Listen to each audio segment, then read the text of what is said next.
1, 2. Welcome to the Facebook Report with James, the boozy pundit. Now, just a few, let's say, programming notes. I would like to talk briefly about the premise of the show.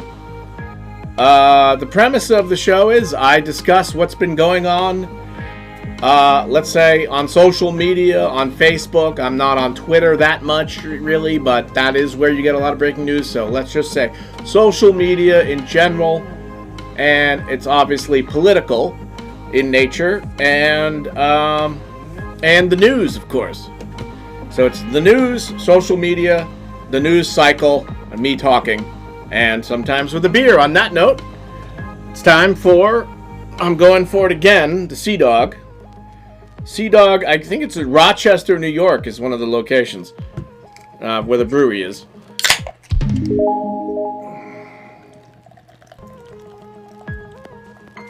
Ah, the sweet sound of lovely beer. Cheers!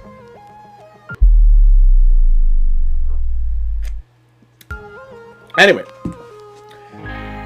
without any further ado, it's time for our first clip. Roll it! Survive. You will never sell anything to any of those people ever again. I understand. Do you? Do you? This is it. I'm telling you, this is it.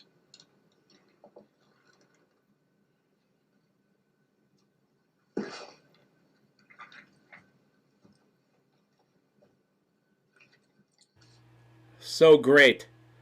That was a clip from a really good movie that I recommend that I'm probably inordinately fascinated by, called Margin Call, with Kevin Spacey and Jeremy Irons. It's about the financial crisis and, let's say, a simulated Bear Stearns or a simulated Goldman and Sachs realizing all the crap they had on their balance sheets and basically how they screwed over the rest of the economy. But in that scene, I just love Jeremy Irons. I don't think you understand. This is it! This is it! This is the day before the big debate, okay? Everyone has been waiting for the first presidential debate. Joe Biden will emerge from wherever they've been hiding him. The lid will come off, and he will emerge on stage. Now, we're not going to get the long-form debate, Lincoln-Douglas-style debate that Joe Rogan wanted. You know, for obvious reasons. If you're the Biden campaign, it's been working pretty well. You're cruising to victory by essentially keeping your candidate under wraps. The less public exposure, the better when it comes to Biden. So, therefore, the debates are even more impactful than they have recently been. And in recent years, the debates have become amazingly impactful. The conventional wisdom for years was what debates, no one really watches them. You know, in the era before social media, that might have been the case. I mean, there was a few debates with, let's say, Kennedy and whatnot that you heard of. But for the most part, debates like in the 80s and even 90s, no one really cared. But with the advent of Facebook and live commentary and tweeting, all of a sudden, it's a live event, everyone's watching.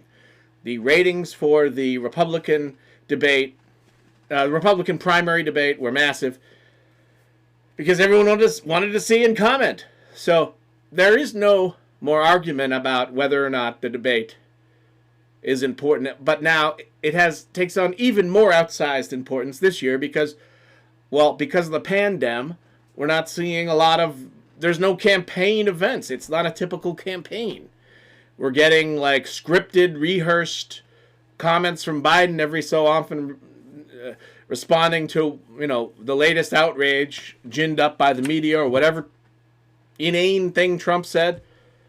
Trump does himself no favors most of the time, but it's kind of how he rolls. It's chaotic, and either you're reacting or you're, one way or another, you're distracted, really, kind of. But all the media jumps on the same thing at the same time. So that becomes the only thing anyone can think about. I just saw a clip where they were interviewing voters. Why don't you like Trump, essentially? Because he doesn't pay his taxes. Or like the average voter, or because he said bad things about the military. That was, at least she recalled a few news cycles ago, what the latest outrage was. But the point is, there's always a new one coming, and kind of that's the only thing people have in their mind. So in lieu of that, now we get, and this is one of my big problems with the way this has to occur. The way the news media is partitioned, right? So there's clearly left-leaning and right-leaning media. We have Fox News, obviously, talk radio. Fox News eventually took a lot of the talk radio conservative personalities right onto air. Mark Levin, Laura Ingraham. These people had long-running syndicated radio shows. And then Glenn Beck. These were all radio personalities. And then given a show. Tucker Carlson was doing the Daily Caller for a while. So, he's not a radio guy, but, I don't even know if there is conservative radio per se right now. Maybe Howie Carr, like locally in Boston. It's all about, so there's basically Fox News versus essentially literally every other piece of media that there is out there. Bloomberg, CBS, all the major networks. And they all sing from the same sheet of music, and they're all kind of monolithically focused on the same agenda, and that's all, let's say, your mom gets, most people. And I think Trump is terrible for not paying taxes. So that's the latest, let's say, outrage. Today, conveniently dropped, the New York Times. I was listening to NPR talk about how, wow, the New York Times really exhibited some restraint because they didn't make this an October surprise. Oh, they made it a September 29th surprise. And so Democrats are fine with the timing of this release. So the question of the timing of the release of this tax return story is kind of interesting because it's dropped like the previous day, 24 hours before the debate. The Times, throws a lifeline to Biden. Here's a nugget you can use in the debate, sir. We've got media helping Biden. Like, they helped Hillary Clinton, sort of. But now you've got and it's embarrassing, honestly. It really speaks more to Biden's weakness as a candidate that there were so many media, and so the New York Times thought, we've got this tax return information. When do we launch it? Let's do it, but we don't want it to be called an October surprise. So, how about here's an idea. Let's release it the end of September. That's why no one can call it an October surprise. We can avoid seeming to politically time. Oh, and also we're going to have it, within 12 hours of the debate. This is going to be the main issue going in. And it's kind of sad, though, because this is not that big of an issue, meanwhile. Like, what is Biden going to do in the debate? Sir, you didn't pay taxes.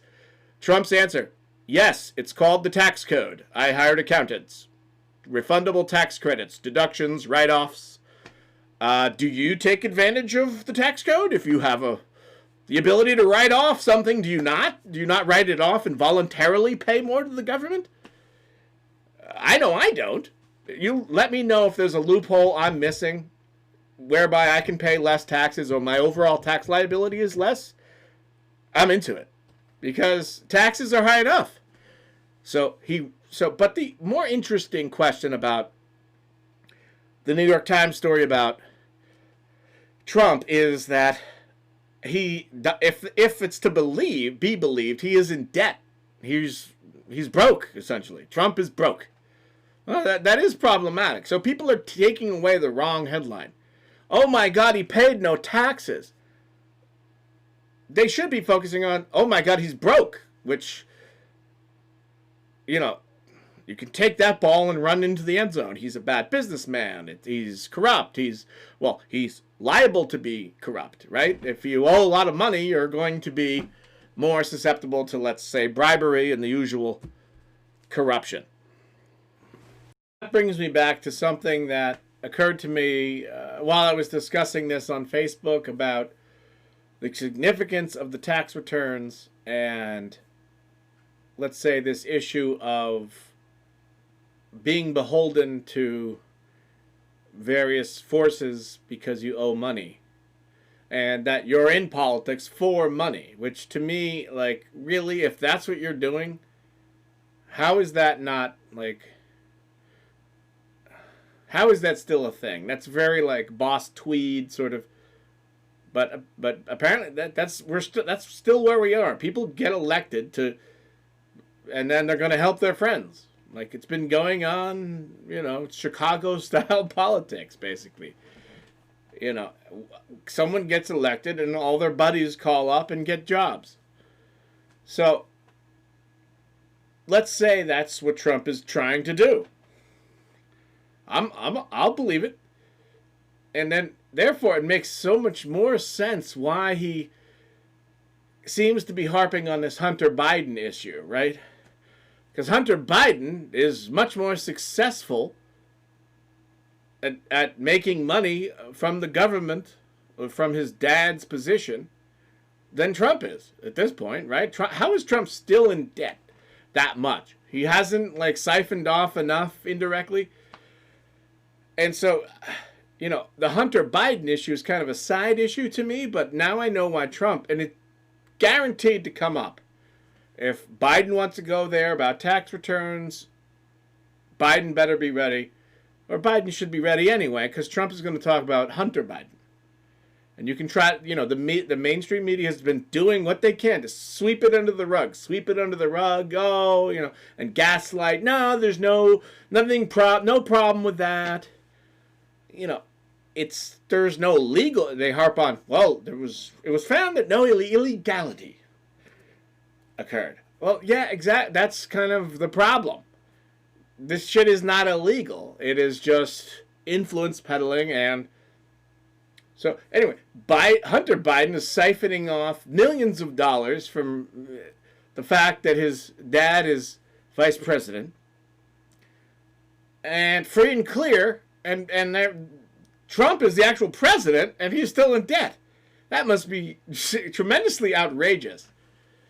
So you're guaranteed to see more of that issue, which is kind of a shame, because, look, I would love it to be all about policy. And this brings me back to kind of one of my favorite talking points about debates and the vice presidential debate with Biden and Paul Ryan, right? I was looking for in the 2016, no, it was the 2012, I think. No, it was the 2016. Biden was vice president. Obama was running for president. Romney picked Paul Ryan, another white guy. Right, he didn't go for identity politics. He picked someone who is like-minded and smart. It was a meritocracy. Yes, it ended up being two white guys. So therefore, they had no chance in today's America. Let's just be clear. So, but at the very least, I was looking forward to a substantive, policy-based vice presidential debate with Paul Ryan, who, I've debated whether I called him a policy wonk, and then, some egghead professor, no, he's not a wonk. Well, right, so because you disagree with his philosophy, you don't think of him as a wonk. But kind of in right-leaning circles, or, to the everyman, he's a policy wonk. He knows a lot of details about numbers and crunching numbers and figuring out the ins and outs of policy. Paul Ryan's main thing was entitlement reform. We're not going to see that anytime soon. The third rail of of politics. You're not going to see anything to do with entitlement reform during Trump. Trump knows that's a loser. Why would I, allow my opposition to take me out, like throwing Granny under the bus? So anyway, Paul Ryan and Biden had a vice presidential debate. And I was so looking forward to it. I was like, there's no way Biden is going to be able to successfully defend these on the merits, on the Obama policies versus Paul Ryan, who had very detailed explanations why Obamacare was a Ponzi scheme, basically. It was double counting. It was accounting gimmicks. no one really wants to hear that. So, but I was looking forward for those facts to be exposed in that election. It got all mangled because Biden came out and what I call shat in the pool. He came out and was not taking the proceedings seriously. He laughed and guffawed through the whole fucking thing. Anything Paul Ryan said, he laughed. This is gaslighting. Nothing Paul Ryan said mattered, and Biden just threw out a few tropes and some bromides and coasted through with laughter. And amazingly, people declared him the winner of the debate. That he came out and shat in the pool worked, basically. And I guess in some ways he did, he did win. Because Paul Ryan didn't have sort of the gusto and the wherewithal to say, sir, that's bullshit. Here's the issue, and I would like a straight answer from you. And if you can't do it, you're going to look weak. Say that to him flatly. And then watch him try to dissemble and laugh. But Paul Ryan was respectful of the older, Biden has been around. He knows where the bathroom is, kind of thing. And so that to me is an inexcusable debate performance. So therefore, I have no sympathy for Biden going into this debate. Let's see if he is able to laugh and guffaw his way through this one. I don't think that's going to really cut it. Now he's incurred the wrath of the monster. You had a chance to debate Paul Ryan in a civil, gentlemanly way and talk carefully about issues and policy. And you got nothing. He had nothing along those lines. So he muddled, he laughed, he gaslighted. To me, that's an unforgivable. Biden is, a nice guy. He's a centrist. He knows how to make a deal. But that one debate performance, to me, was so hideous and so laughable and so kind of outrageous that people thought that was worthwhile. Because these days, it's all about the ends justify the means for some people. They're like, well, he wasn't that civil, but, whatever. He got through it and he won because he, bulled his way through. And then Trump comes along oh my God, Trump is very, bullish and he's bullying his way through and he's rude. Yeah, that's the only thing that seems to work, I guess. It's very sad. You had Romney and Paul Ryan, two quasi-intellectual, very smart guys, talking about, here's what we would like to do, here's our vision, and then they're just, they're racist, and they throw the kitchen sink at those guys. And then when an actual menace comes up, Trump, they throw the kitchen sink at Trump, and then really kind of, that's what they do every time. It's less meaningful. So Trump gets in, and now Biden, everything comes back to, everything is everything, and everything now comes back to tomorrow night. And you're going to have Biden sort of reap what he sown as far as debate performances. And now his skill set is diminished. He's about 50% the man he was when he debated Paul Ryan. When he was debating Paul Ryan, that was probably one of his last chances to, get into a coherent, point for point, substantive policy debate. That was him at the top of his game. He chose to laugh. And so now I choose to laugh tomorrow when he's going to get out there and he's going to flop, man. I can't imagine he will win. Well, of course, in the media's mind, he'll be declared the winner. The articles are already being written at the New York Times, and then all of the other left-leaning media takes their cue from him. There's some egghead at the New York Times already writing the article about how brilliant Biden was before they even saw it. I guarantee you it's ready.